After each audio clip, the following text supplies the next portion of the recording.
Yo, yo, yo, our space fans. Today we've got a sad story about how a wife cheats on the author with her longtime best friend.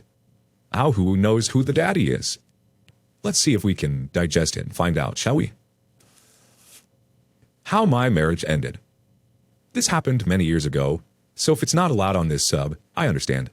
I just need a place to write it out, having never really told the full story before. If allowed, it may come in many parts to keep the length from being overwhelming. This will be part 1, because this is the first time she cheated, and it's kind of a long story. I was married for 10 years the first time. I got married young, and was very happy to do so. About a year in, my wife, Jo, dropped any facade she had, and went full-blown into the eating disorder she'd been nursing her whole life. Knowing what I know now, there were huge signs of it that I didn't see. She spent 9 years yo-yoing her weight. She'd get up to 130 pounds, then down to 90 pounds, up to 150 pounds, down to 80 pounds. This went on for 6 years of our marriage before, at year 6, she began to be hospitalized every other month to be stabilized so she wouldn't die. She finally got to a point, or around year 8, she was so sick from malnutrition and down to 75 pounds that she was hospitalized again, and we were finally able to get her into a rehab for eating disorders. She spent several months there. On top of all that, I was working full-time, and we were both going to school full-time. Throughout all this, I was a doting and supportive husband. We were married after all, and that was through sickness and health, until death do us part. Apparently, that was only a one-way street. I did not cope well with this. We had always gotten drunk together, smoked pot, and took pills. All of that was done recreationally. However, around year 7, I hurt my back and got some painkillers, and I began taking them every day. They became my way to cope. While she was in her rehab, I was coping with pills to help me sleep from the loneliness, stress, and pain of it all. When she returned, she wasn't the same person. She would sleep from 9 p.m. until 1 p.m., wake up for the afternoon and evening, then go back to bed at 9 every day. She was severely depressed, and the stress was getting to me. From the time she got home in September of year 8 until May of year 9, this was her schedule. In May, the stress of work, school, and this hell of a life finally destroyed me. I broke and told her I had a problem, and I went to rehab. I had to start doing my own therapy and going to my own doctor's appointments. I'm happy to say I have been clean since then, although I still drank for almost a year after I got clean from pills. The thing is, I had neglected myself for 9 years while tending to her, and she didn't like it at all that I had to start focusing on myself at least a little bit. She began to get angry for me having to go to counseling, or the doctor, or any meeting I attended. Eventually, we decided that we needed to move to get away from both of our major triggers, my dealers and her mom. A year after she got out of rehab in September, we moved to my hometown. When we got there, we were having issues, but we're still working towards our mutual goals. We both got jobs easily though, and she tried to say I didn't need to find any help with my issues because we were away from my triggers, but she still needed to get help. It became a fight. Then December happened. The beginning. It started small. First, she told me that her manager at work kept complimenting her on how pretty she was. He told her he liked that she didn't have to wear makeup and that she was naturally pretty, unlike his wife who had to cake it on like a clown. This went on for a few weeks. Then, one night, she was getting off work and getting ready to walk to the gym when he saw her as he was leaving and offered her a ride. She accepted. When he got to the gym, they talked for a minute, then asked for a hug, which she said yes to. After the hug, he kissed her. According to her, she automatically pulled away. He apologized and she got out. She told me about it as soon as she got home. I had no reason to matter to her for this, because based on her story, she did nothing wrong. Sure, it shows a lack of judgment by accepting a hug from your boss, who is always complimenting you on your beauty, but I believed her when she said she didn't invite the kiss. The thing is, she said she did feel an adrenaline rush when he kissed her. I should have seen that for the red flag that it was, but I didn't. That happened in the beginning of December, and for the rest of the month, she would politely refuse rides from him. I didn't even need to insist. She told me she was going to do so, and then did. As far as I could see, there was no reason not to trust her. Boy, was I wrong. The whole time this was happening, one of my best friends, Jay, who I hadn't seen for 5 to 6 years, had begun making plans to come to town for Christmas. He had spent the intervening time in a very controlling relationship, and wasn't allowed to see friends not approved of by his ex. They had broken up, and he had gotten custody of their daughter. He wanted to meet his family, because that is what we were. When I see he was one of my best friends, I am not exaggerating. He and a couple other people are my siblings. They aren't friends. They're my brothers and sisters, and I am closer to them than I am my blood family.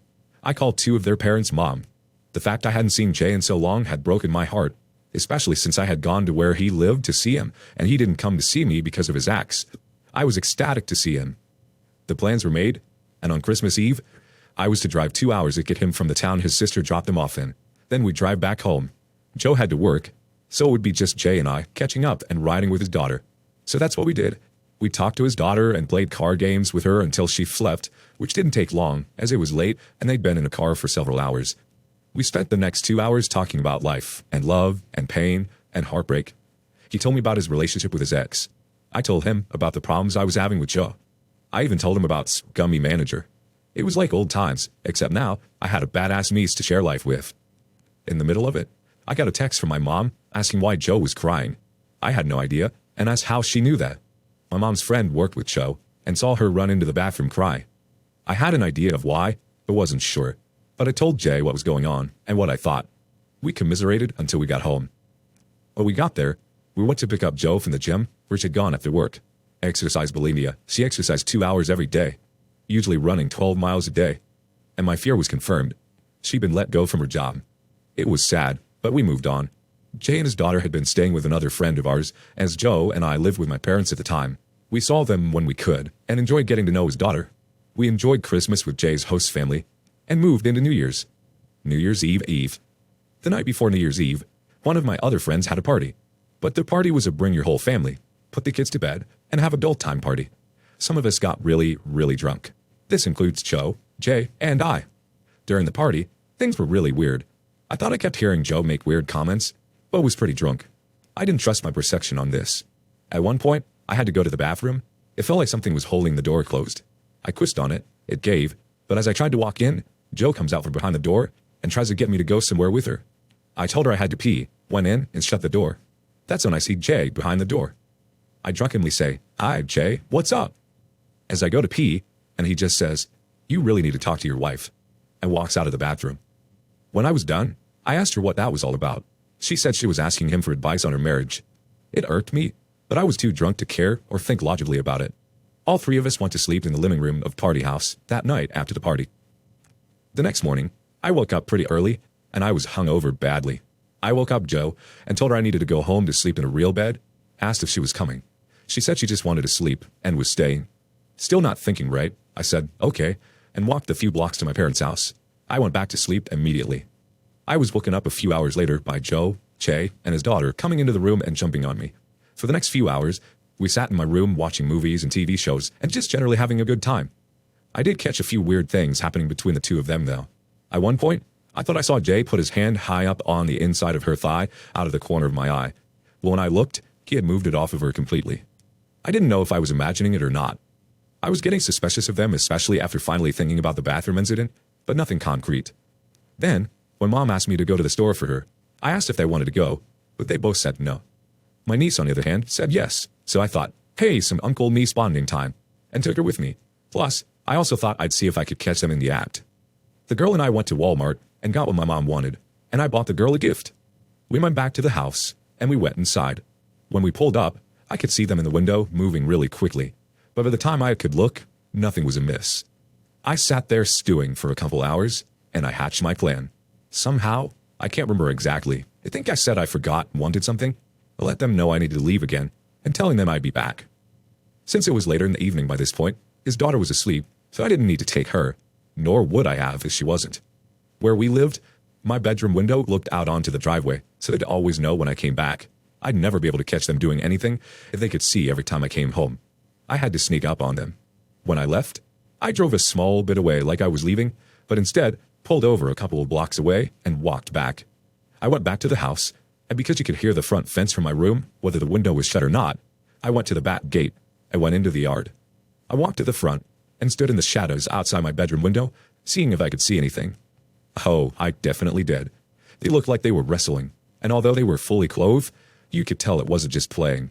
I watched for a few seconds to make sure I really didn't misunderstand the situation, but he put his hands on her in places I'm not going to mention, and then kissed her deeply. They were doing this on the floor, as to not disturb the kid on the bed sleeping. I was pissed. I walked into the house into my bedroom. I opened the door to their shocked surprise. They pushed off of each other, and they tried to say they were just playing around and fell off the bed, when I said, I saw everything from the window, including the kiss. I stepped over them both, grabbed the money from our little safe, resisted the urge to kick him in their grave faces as they wouldn't shut up about how sorry they were, said a few choice words, and walked out. They tried to come after me, but because I had parked to come in the back gate and they didn't know that, they went out the front door to look for me. That night, I got a hotel room. Jill kept blowing up my phone, and I finally answered and told her to quit calling. I wasn't coming home. They apparently stayed in my parents' house, which after finding out what happened my parents were not happy with, while I lapped in luxury at my hotel, crying my eyes out and raging to myself. New Year's Eve. The next day, I texted the host of the party, LL, to let her know what happened. She commiserated with me and said Jay was supposed to be coming over later and we talked later. Jill called me again and told me that she was sorry for the umpteenth time. I was having none of it. Sometime in year, she told me that she had gotten a ride from her boss the night he fired her, and he had kissed her again, and that she had liked the adrenaline rush. She said she liked it and went looking for it again, but now didn't like the outcome. I told her to leave me alone for a while and we'd talk. Later that night, I went to LL's house to talk, but on the way there, Joe and Jay saw me as they were walking to the gym. Can't let your marriage falling apart stop you from gym time, people, and tried to get me to stop. I rolled down my window and told them to leave me alone, but they kept standing in front of the truck to get me to stop. When I would, they'd walk to me to get me to roll down the window, and I'd try to go again, rinse and repeat. I rolled down my window again and told them to let me go. I wasn't in the mood to talk, and I wasn't getting madder than I already was. Jay just stood in front of my truck. So I got out. I yelled at him for a minute before he went to give me a hug and apologize. I snapped. I shot in a double leg, and somewhere in the melee of our scramble, I ended up on his back. I sunk in a sleeper hold and pushed his face into the snow. Joe was screaming for me to stop while I'm trying to choke the life out of this guy who used to be my brother before she finally started trying to pull me off him. I told them to leave me alone, let go, got back in the truck and left. I went to LL's house and told her what happened. That was the last time I saw Jay before he left. Aftermath. On New Year's Day, I talked to Joe. I couldn't stay in the hotel very long due to money, and she had nowhere to go but back home to her mom. Neither of us wanted to give up the marriage, or so we thought, but started to reconcile.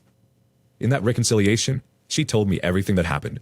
After I left to go home, LL and her husband went out for breakfast with their kid and asked Jay if they could take her daughter.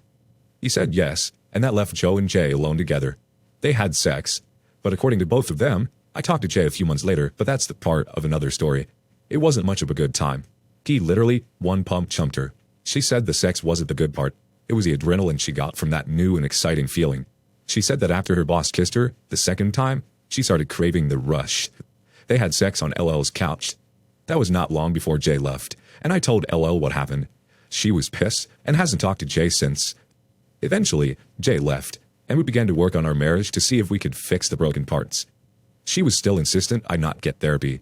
Too bad for her, I was already in. We hadn't had sex for a couple months before she cheated, and that never happened again.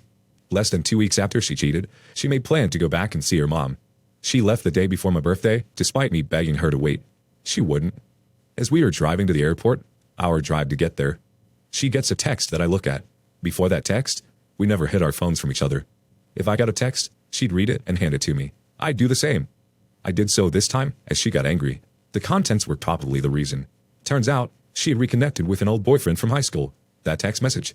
Maybe I should bring my vibrators. When I rightfully asked what the heck that was all about, it devolved into a fight about me looking at her text despite this never having been a problem before. We spend the last bit before we get to the airport fighting. When we get there, we angrily say goodbyes and I love yous, and she leaves. She spent the whole trip cheating on me with said ex-boyfriend.